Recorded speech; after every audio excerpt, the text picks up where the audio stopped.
యెహోవా యందు భయభక్తులు కలిగి ఉండుట వినయమునకు ప్రతిఫలము. ఐశ్వర్యమును ఘనతయు జీవమును దాని వలన కలుగును. సామెతల గ్రంథము 22వ అధ్యాయము 4వ వచనం. యెహోవాను స్తుతించుడి. యెహోవా యందు భయభక్తులు గలవాడు ఆయన ఆజ్ఞలను బట్టి అధికముగా ఆనందించువాడు ధన్యుడు. వాని సంతతి వారు భూమి మీద బలవంతులగుదురు. యథార్థవంతుల వంశపు వారు దీవించబడుదురు. కలిమియు సంపదయు వాని ఇంట నుండును. వాని నీతి నిత్యము నిల్చును.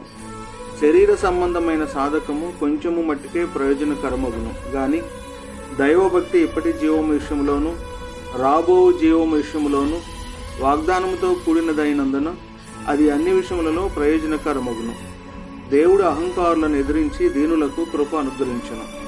నీతిని కృపను అనుసరించువాడు జీవమును నీతిని ఘనతను పొందును.